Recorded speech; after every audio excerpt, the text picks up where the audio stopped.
Welcome to this afternoon's qualifying session here at Silverstone for the British Grand Prix. This is a track that tends to ask quite a lot of the tyres, both front and rear. So is it fair to say a great deal of management will be needed in order to do well here? Tyre wear will probably be the dominating factor around this track. It's so easy to use up the life in your tyres as you seek to find the lap time. If you have a good balance to begin with, like the Mercedes and Red Bull, you'll always stand a better chance.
Grid is all set then for the race tomorrow. But before we go, let's quickly remind ourselves of our top three, who are Hamilton, Rosberg and Sebastian Vettel. With qualifying complete, all that remains is the main event. We'll be live and uninterrupted for the Grand Prix tomorrow, so make sure you join us then.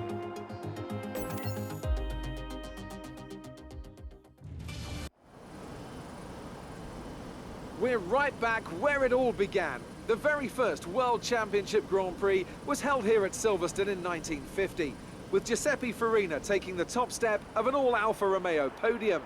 He earned 9 championship points that day on his way to the inaugural title. His winning total at the season's end, just 30 points. My, how times have changed. So let's see who can reach the top step of the modern podium today. Straddling the border of Northamptonshire and Buckinghamshire, the 18 corners of the Silverstone circuit form the 3.6-mile beating heart of Formula One. It's been reinvented over the years, with Turn 1 now the fast right-hander of Abbey, along with 2 DRS zones on the Wellington and Hanger Straights respectively. But the magic of racing is as strong here as it's ever been. With me today is a man who's no stranger to the thrills of Silverstone. He's a past winner here in sports cars, of course. It's our good friend, Anthony Davidson. You seem particularly excited for this one, Ant. Is there something you want to tell me? Oh, just looking forward to it, Crofty. It's always a very special atmosphere, and also I started karting in the late 1980s, and I was here for that epic race in 1986 with Nancy and Piquet fighting each other right here in my home Grand Prix. So coming back to Silverstone always means a lot. And looking at the crowd today, it's clear that none of that spirit has been lost. And also, we just have such a fantastic field this year. Some very close competition and conditions that should make for some great racing. I can't wait. If we keep up this level of performance, I think you'll be promoted to #1 driver. So let's make sure we get a good result today. We're almost ready to go then, and this is what the starting grid looks like for today's race. Lewis Hamilton lines up on pole position, and Nico Rosberg completes the front row. Looking down the rest of the grid, we have Vettel, Ricciardo, Max Verstappen and Bottas, Alonso, Perez, Button and Felipe Massa, Hülkenberg, Sainz, Romain Grosjean and Kvyat, Gutierrez, Räikkönen, Pascal Wehrlein and Kevin Magnussen, Ericsson and Palmer, Rio Haryanto and Felipe Nasser starts from the back of the grid. And with preparations almost complete, let's head down to the track.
excellent win from Ferrari. Anthony, what do you think made the difference here? Well, I think the track conditions just really suited their car today. Wind, track temperature, you name it. These cars come alive when the tyres are just at the right temperature. So the more easily you can keep them there, the better your race tends to go. And that's exactly what happened. Their car just looks so comfortable out there. So here they come now, out onto the podium. Wherever you go, anywhere in the world, the prancing horse flags are dominant in the grandstands, and they're out in force again today. It's Ferrari on the top step once more.